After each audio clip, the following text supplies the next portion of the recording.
Dear brothers and sisters, oftentimes when we talk about what leads a person down this path of following their desires and leads them to a path of sin and leads them to a place of violating the rules of Allah subhanahu wa ta'ala and leads them to a place of forgetting their purpose, we often address the footsteps of shaitan, the footsteps of the devil and the whispers of the devil from a place of ash-shahwa, from the place of desire. But subhanAllah, one thing that's very interesting when you read about the tactics of the shaitan, of the devil within the Quran and how the Prophet ﷺ spoke about them, is that it's often that the shaitan enters into a person's soul from a place of fear, from a place of insecurity, from the place where that person feels most vulnerable, and then takes that and exploits it into a desire to be desirable, a desire to be wealthy, a desire to be secured, a desire to have the places and the access that they felt like they were unworthy of, should they not compromise on the very principles and purpose that Allah subhanahu wa ta'ala has given to them. What I mean by that is that the shaitan enters from a place of fear. And it's very interesting because if you look at the way that marketing works, many times it's to exploit an insecurity, create an insecurity and then exploit an insecurity.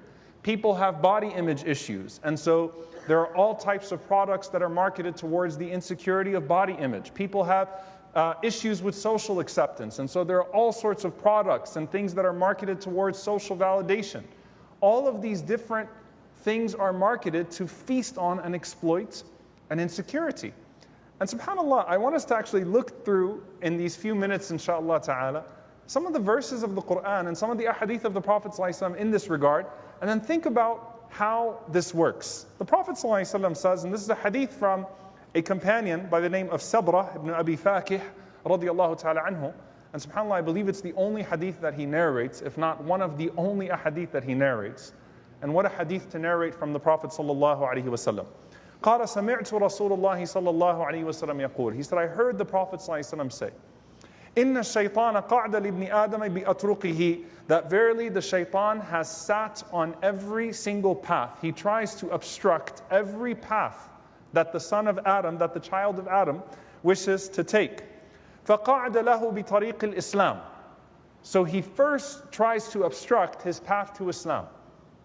How many people sat in Mecca and believed that the Prophet of Allah sallallahu alaihi wasallam was indeed the Prophet of Allah, but they thought about the consequences of embracing that message, hence they never embraced that message, and they sat back in Mecca and they waited to see what would happen, many of them probably passing away before they had the opportunity to embrace Islam.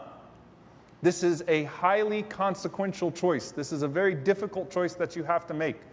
So think about a person in Mecca, and the Prophet ﷺ comes, and the shaitan gets in the way. Notice the shaitan does not try here to talk about the message of the Prophet ﷺ, because that battle is already won. Intellectually, you already know this is the truth. That's the point. You've already been convinced that this is the truth. But instead, tries to exploit an insecurity. فَقَالَ تُسْلِمُ وَتَذَرُ دِينَكَ وَدِينَ آبَائِكَ وَآبَاءِ أَبِيكَ. Are you going to become Muslim and abandon the religion of your parents and abandon the religion of your forefathers and their fathers? Meaning, are you going to put behind your legacy? And in a deeply tribalistic society, you're giving up on everything that used to give you value. What used to give you value in that society was, who is your father? What is your tribe? Are you going to turn your back on all of that? The emotional manipulation. And we know that it was used against the companions. That a parent would say that I will starve myself until you relinquish this faith. And so the shaitan obstructs the path by preying on that, exploiting that, not even trying to mess with who the Prophet ﷺ is anymore or what the message is. And Rasulullah ﷺ said, فَعَصَاهُ فَأَسْلَمَ. So that person disobeyed that devil and became Muslim anyway. They had the resolve, and they had the sincerity, and they had the security to say that pleasing Allah and doing the right thing is worth the social consequence here. And I'll do it. And they became Muslim. And then the stakes were raised. you now were forced to flee out of persecution, to make hijrah. So the Prophet ﷺ said that the shaitan comes بِطَرِيقِ الْهِجْرَةِ, on the way to the migration, just as you're about to leave Mecca and leave behind everything that you've earned, all that you've worked for. And if you're a person who lives in that type of society, you've been everywhere trying to earn your living, buy your first home, have your space in Mecca, and says, تُهَاجِرُ وَتَدَعُ أَرْضَكَ وَسَمَاءَكَ. Are you really going to make hijrah? Are you really going to migrate and leave behind your land and your earth, everything that you've earned, all of your freedom in your own home? وَإِنَّمَا مَثَلُ الْمُهَاجِرِ كَمَثَلِ الْفَرَسِ فِي الطِّوَلِ. And verily, the one who migrates, an immigrant, is like someone who is a tethered horse. فِي الطِّوَلِ is the horse's pen. So it's like you're tied to something. You're a tied up horse. Think about the horse with all of its strength and its desire to go free. And you're going to be a tethered horse, stuck to a pole in its pen, operating always within this small space, because that's not your home. And you'll never feel like you're at home. Are you really willing to give up all of that freedom, that property, that space for Islam? And the Prophet ﷺ says, عَصَاهُ فَهَاجَرَ. That person disobeys the shaitan and makes hijrah. ثُمَّ قَعَدَ لَهُ بِطَرِيقِ الْجِهَادِ. And then that person gets in the way of striving in the path of Allah subhanahu wa ta'ala. And of course, in the context of the early Muslims, this is Badr.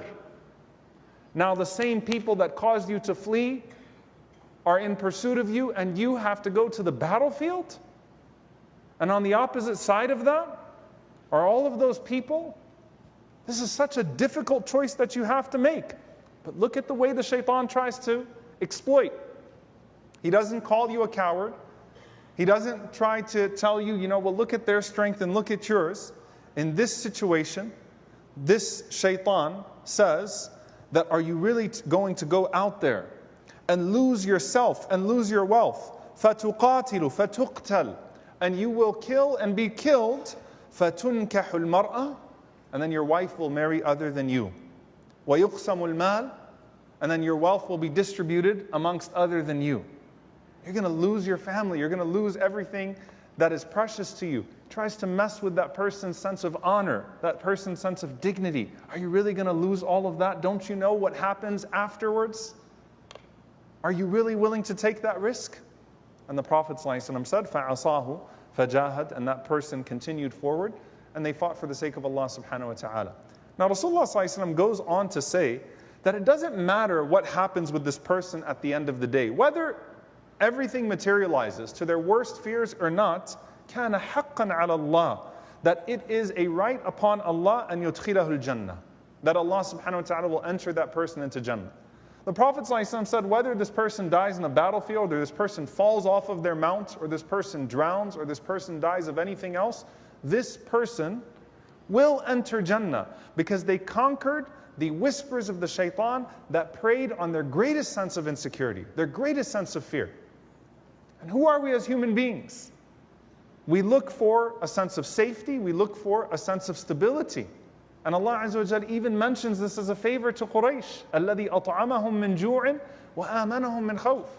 Allah is the one who fed you when you were hungry, provided for you, and the one who granted you a sense of security when you were afraid. But shaitan knows that these are things that he can exploit in a human being, that he can look towards and cause a great sense of fear. Now, subhanAllah, why is this so important when we're talking about the tactics of shaitan, particularly when it comes to exploiting our insecurities? Because if you look into the depth of the literature from the ulama in this regard, the ulama, when they speak about tazkiyatun nafs, the purification of the soul, they try to get you to dig as deep as possible into where you found yourself first inclining towards certain things.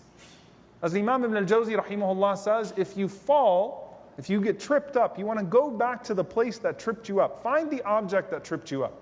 Find where your garment got caught on. Don't just rip it and keep moving forward. And a lot of times, before a person had a desire to be more beautiful, they had a fear of undesirability. Before a person got into this level of trying to have more and more wealth, they had a fear of the implications of poverty. And when you actually seek to identify where you used to get your sense of validation from, where you used to get your sense of meaning from. And then the desires that came after that, you'll find that there might be an insecurity there that you have as a human being. Because every single one of us has something there. A fear.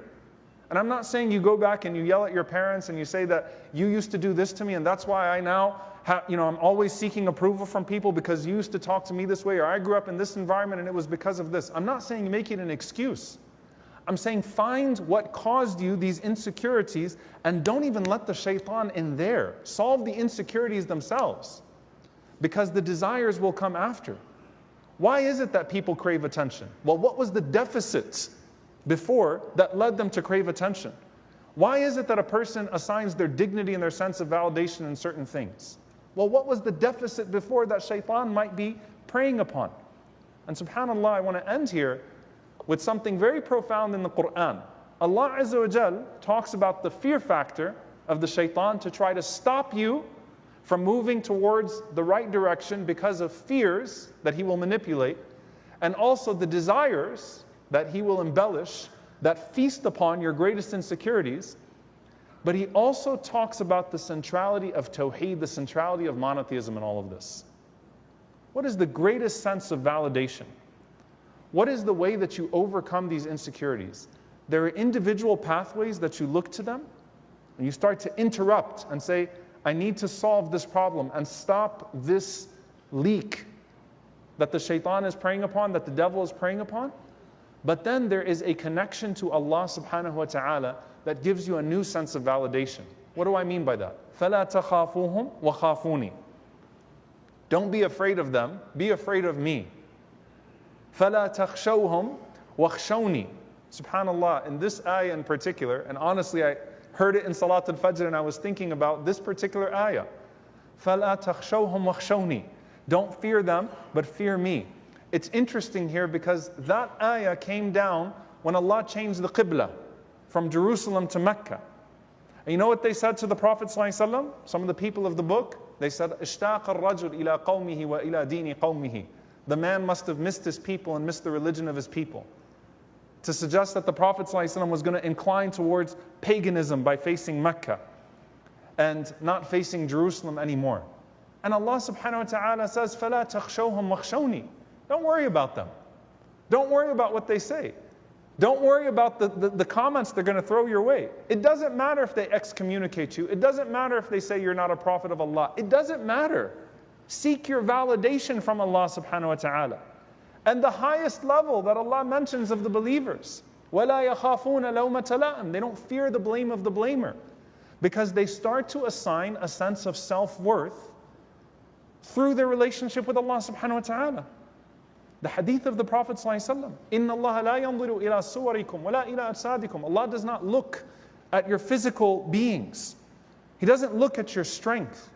He doesn't look at your physical attraction. That's not what Allah is interested in. You know, subhanAllah, we talk about Islam, emphasizing fitness. Islam doesn't emphasize fitness so that other people could look at you and admire your muscle tone. Islam doesn't emphasize fitness so that you could look the part. It emphasizes it because of the amana of the body to do better for the sake of Allah subhanahu wa ta'ala. So when the Prophet ﷺ said, Allah doesn't look at that, but Allah looks at your hearts, and Allah looks at your deeds. إِلَىٰ قُلُوبِكُمْ وَإِلَىٰ أَعْمَالِكُمْ. That's what Allah looks at. And so you start to find your sense of validation in, how beautiful is my heart to Allah? How beautiful are my deeds to Allah? What is it that I'm seeking from Him? How much better is His reward than the reward and the compensation of anything else in this world that someone else can promise me? And you solve the insecurities in the general sense, always by coming back to Allah subhanahu wa ta'ala. By finding security in His approval. By finding security in His protection. By finding security in His pleasure. It changes the equation every single time, so that all of those natural human fears melt in the love of the divine. They melt in that relationship with Allah subhanahu wa ta'ala. May Allah subhanahu wa ta'ala allow us to resolve whatever those insecurities are that the shaitan will exploit, and protect us from transgressing, and protect us from harming ourselves to please others that will never be pleased with us. And allow us to seek His pleasure and to seek His reward and His paradise. And may Allah subhanahu wa ta'ala forgive us when we are led astray by whatever fears and whatever desires that we have. And may Allah subhanahu wa ta'ala allow us to have good endings and allow us to be amongst those that enter the highest level of paradise, al-Firdaus al-A'la, with our beloved Prophet sallallahu alayhi wa sallam. Allahumma ameen. أقول قولي هذا واستغفر الله لي ولكم ولسائر المسلمين فاستغفروا إنه هو الغفور الرحيم.